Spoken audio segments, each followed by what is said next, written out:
case against 3 former executives linked to the so-called SARS rogue unit has been postponed yet again. Arvin Pillay, Johann van Loggerenberg and Andries Janse van Rensburg are accused of bugging the offices of the National Prosecuting Authority in 2007. The case was postponed earlier this year to give the National Director of Public Prosecutions, Advocate Shamila Batoy, time to re-evaluate the matter. My colleague, that's ENC reporter Heidi Jokos, is in the North Gauteng High Court in Pretoria this morning. She's been tracking that story for us. Heidi, you were right. It's been postponed yet again. I wonder why. Exactly, Bradan. We did understand that there was going to be a request for a further postponement, but let's get straight into it with the lawyer of the 3 accused, Bernard Hartz. Thank you so much for your time, Mr. Hartz. We appreciate it. Let's get into why the NPA has requested for yet another postponement. We were here just 3 months ago. They requested for a postponement. Now there's another one.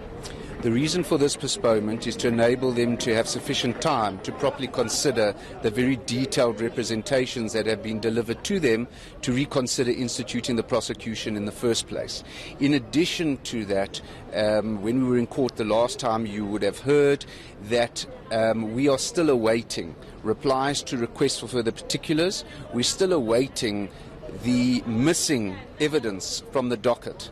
So my clients are entitled to receive the content of the entire docket, the A, the B, the C section, and we've pointed out to the NPA glaring problems with the docket, and we've called for them to provide the missing documentation.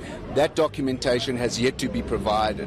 The response to the request for further particulars also has to be provided, and we've sent a further list of evidence which we say the NPA should have in their possession, and we are entitled to receive it. We haven't received it. So that's the one side of it. The other side is to enable the NDPP to have sufficient time to properly consider the representations. Sufficient time, you say, but we are in a situation where this case was brought to the courts in March of 2018. There have been a number of postponements. Are you expecting the NPA to drop this case, given the fact that they are not able to provide these documents that you are constantly requesting? The last time we were in court, we even had this discussion with you about how you guys are still awaiting these documents that are outstanding from the NPA.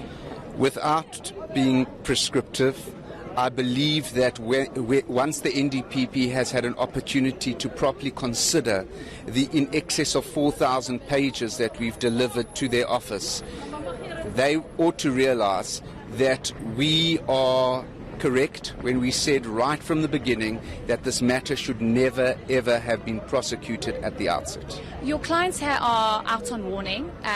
The judge made it very clear that they need to appear on the 17th of February 2020. That's when the case will resume. This has been an ongoing matter. How are your clients feeling? What's the status around that?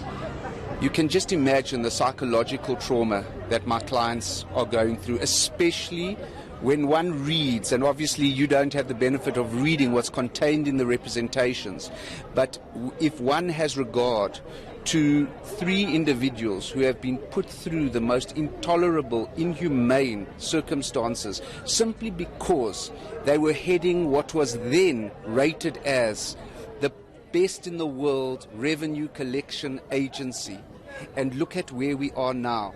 So one has to question why this all happened, and one has to look at my 3 clients standing in the box and saying, if only they had been permitted to continue doing what they were doing in those years, our economy may look slightly, in fact, very different to what it looks like today.